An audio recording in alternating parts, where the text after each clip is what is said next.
Club, that's Miss Henry on the Berkshire station, and Monkton Combe, that's Caesar on the Buckinghamshire station. And pretty tight start. Monkton Combe may just be slightly up as they transition from their starting rate, and you can just see the Monmouth Miss Henry there just adjusting her steering, doing that I think of her own accord without the umpire getting involved. So it is the Monkton Combe sculler you can see quite clearly there on the Buckinghamshire station, who's got 2 or 3 lengths lead now over the Monmouth Rowing Club Miss Henry, who are just at less accurate steering just at the beginning.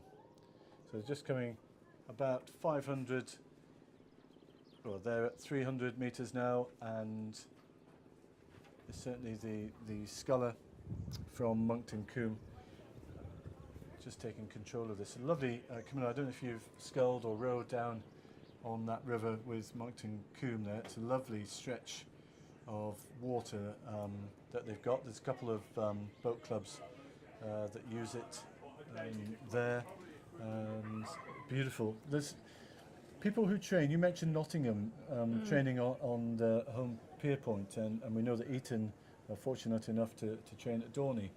Do you know, if you're a senior sculler, if you're a single sculler, there's nothing better, and particularly as you get older, to go out and scull on the river, because every week you go out, you've got a different scenery, because the scenery changes.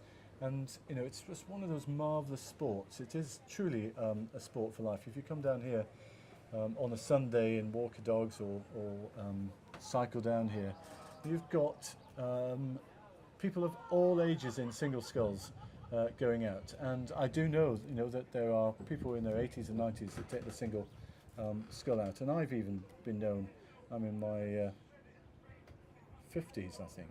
I know I don't. You're right. You're right, Camilla. You're right. I don't look that. Yeah, no, absolutely not. But even I take a single scull out, and it's just beautiful to go out on the river.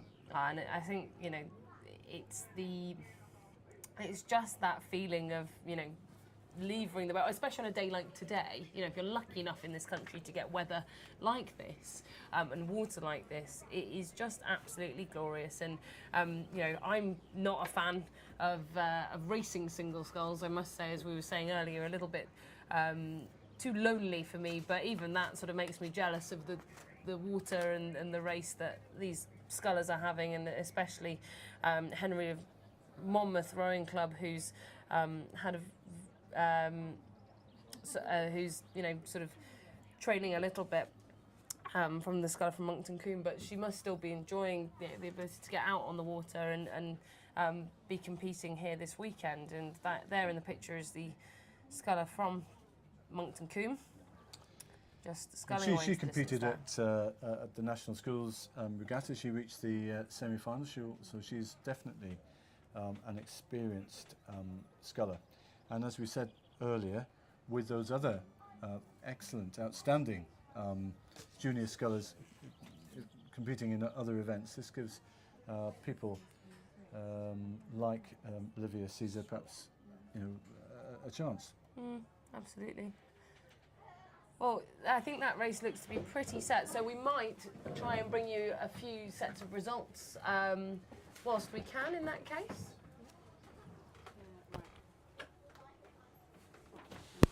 So the results that we've had so far, so race 157 was a win for Agecroft Rowing Club, Dooley by 2.5 lengths in a time of 6:39. 158 was a win for Merchant Taylors Almond by 4 lengths in a time of 6:43. Race 159 was a win for Twickenham Duthart by 4 lengths in a time of 6:46. Race 160 was a win for Christchurch Rowing Club, that was Bailey, by 4 lengths in a time of 6:34. Race 161 was a win for St Paul's Girls by 1 length in a time of 5:28. Race 162 was a win for Henley Rowing Club by 2 lengths in a time of 5:21. Race 163 was a win for Isle of Ely by 3 lengths in time of 5:17, and race 164 was a win for Vevey, Switzerland, by 3.5 lengths in a time of 5:31. So there's the next single junior singles off the start between Wynyard of Leah Tradesman and Wit of Lady Eleanor Hollis. And it's looking as though the sculler from Lady Eleanor Hollis has had the cleanest start. You just see Wynyard, as we say, using all of the course, and I suspect she's going to get a little bit of a warning soon.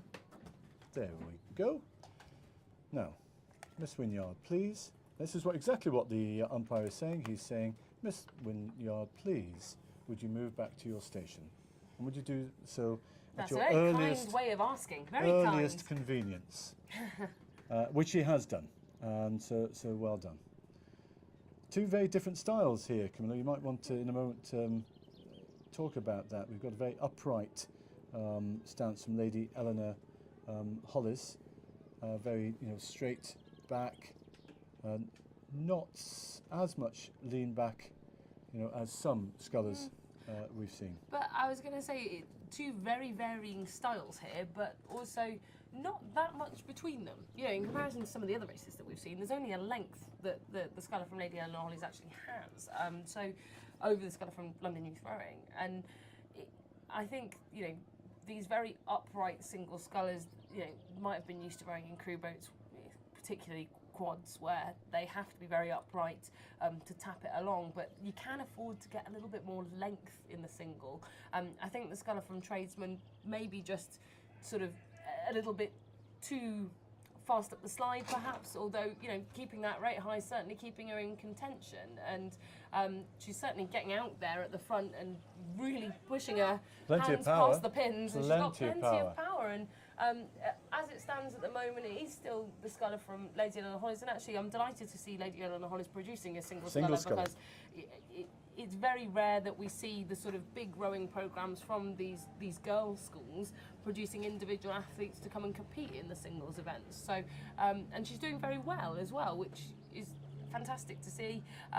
But the sculler from Tradesman, Miss Wynyard, is not letting Lady Eleanor Hollis get away with it, is she? And this is another one of those clubs, London Youth Rowing, which has just come up in the last 5-6 years. People are doing a fantastic job down there, aren't they? Oh, and this particular sculler is from Tradesman, from Thames Tradesman, from that London Youth Rowing programme. But they row out of lots of centres on the Thames, and these London Youth Rowing groups have cropped up. Lee Rowing Club and Tradesman, and it's just breeding the sport for some people who potentially won't come across rowing at school. Which is, let's be honest, where most people tend to touch a oar or blade for the first time in these junior events, and being able to roll it out across places like London, where it's just such a vast city, trying to get people exposed to rowing over any other sport is quite tricky to do, and I think they've done that very well. It's just been brilliant. Their participation figures are through the roof at London Youth Rowing, so wonderful. It's brilliant. And we're off the start in the next race, which is King's Hospital School Dublin, Miss Wedgwood on the Berkshire Station, and Shrewsbury School, again another school from another sculler from Shrewsbury, Miss Halsworth on the Buckinghamshire Station, and it is the latter, the sculler from Shrewsbury School, that's taken the lead over the sculler from Dublin, just coming off the end of the island there. And that's Shrewsbury School, of course, went co-educational relatively recently, and they've got a wonderful, or have had a wonderful boys program there for many, many years. I mean, we're talking almost centuries, never mind decades. And over the last couple of years, we've really seen the girls come into their own, both particularly in quads. They haven't seen too much of an 8 yet, but certainly the small boats. And they are producing some good athletes, as you can see here, as Miss Halsworth is another one of these very tall athletes, and nice, long, languid stroke. And she's really taken control of this over the first 300 metres over the Miss Wedgwood from King's Hospital School in Dublin. And we don't often see King's Hospital over here, so it's marvellous that they are here. It looks at this stage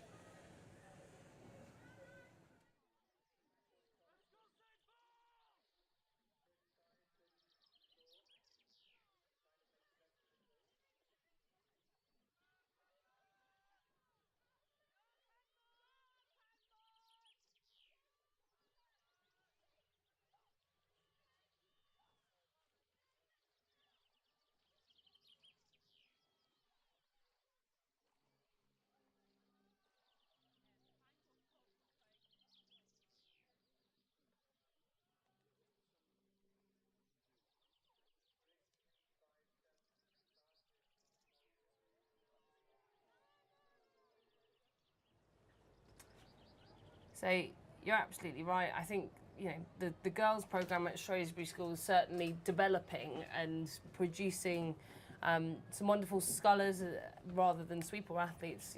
At the moment, but who's to say whether the success that they have been having in the singles, in the quadruple sculls, as you say, over previous years, won't sort of breed other talent from somewhere like Shrewsbury School. And of course, they do have sort of boarding facilities and everything like that, so they can host people coming from far and wide to come to the school to row if they want to.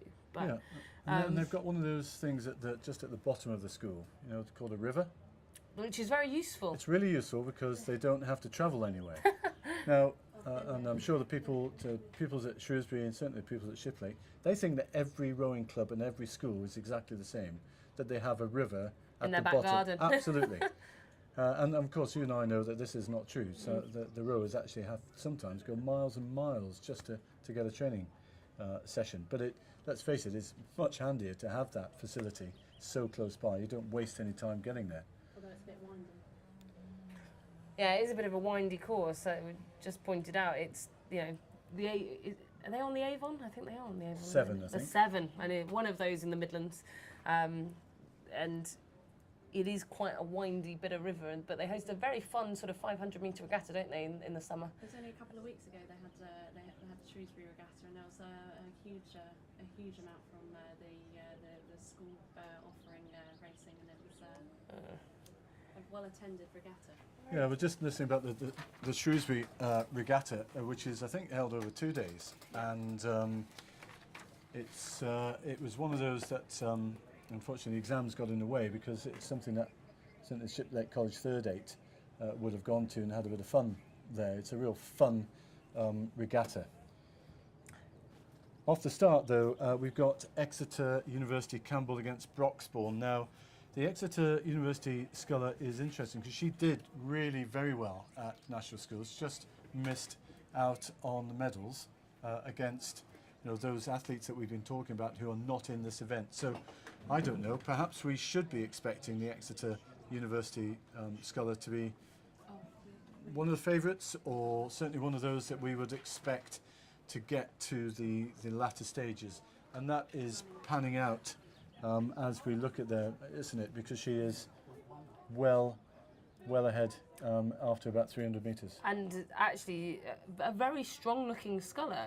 I'm surprised that she missed out on the medals at national schools, because, from what I've just seen, and I wasn't at national schools to watch any of these athletes race, in person, but I'd certainly say from looking at the quality of the footage that we've got here that she's either up to game quite a bit, or there was a very strong field at national schools, because she's sculling very, very well and looks to be, really using that length out of the catch.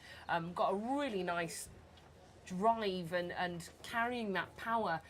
Once she's put the blades in the water, her shoulders are accelerating past the seat, and actually, it's levering the boat very nicely. And I think probably not at full capacity right now. She comes past the commentary point there that you can just see on the drone footage. We're in that little white box that you can see.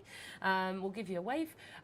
But she's certainly dropped the rate now, 500 metres in, and actually, I'd be very keen to see how she'd perform at the higher eights, because she looks to be very strong.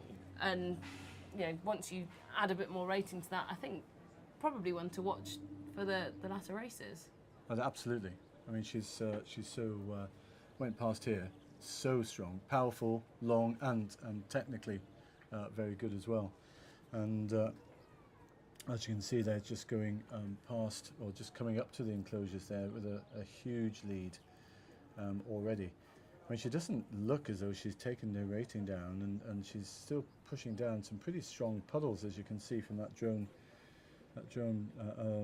footage. She's just taking it down there now, but this is, I think we should be looking out for her absolutely. as the day goes on. From every race that we've commentated on so far this afternoon, since we've been on the point, I think she's probably, out of all the junior single sculls that I've certainly seen, I think she's one to watch.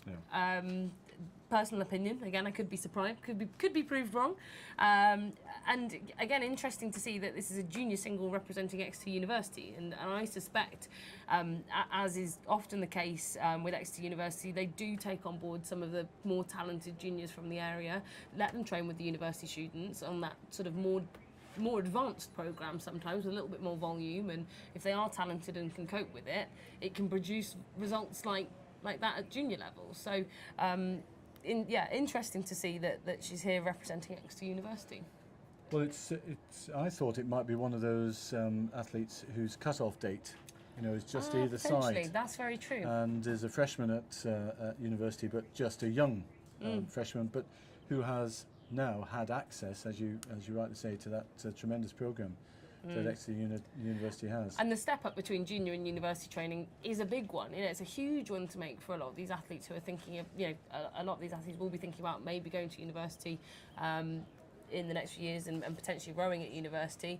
And the difference it can make if you're involved in that programme, as you say, as a sort of younger athlete at university, even still eligible for junior, it can make quite a difference to your training and quite a difference to your racing as well. So, and it's your mindset as well. I mean, it's a different mindset at university.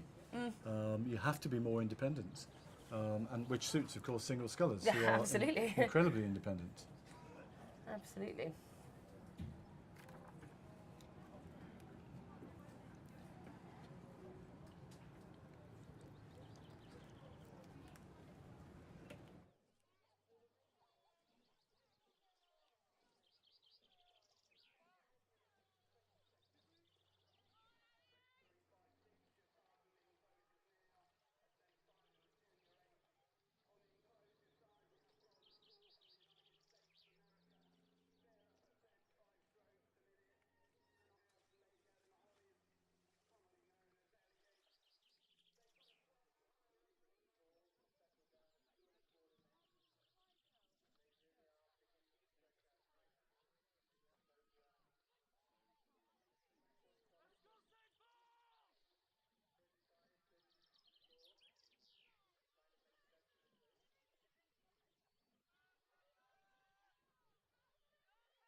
And so we're off and running now with the first of the Senior Fours events. So the Senior Coxless Fours, this is between Oxford Brookes University and Nottingham University. And as it stands at the moment, I can hear the calls of "Yeah, Brookes" coming from below our commentary van. And I think that's because Oxford Brookes are currently in the lead by around about a length and a half to 2 lengths over Nottingham University.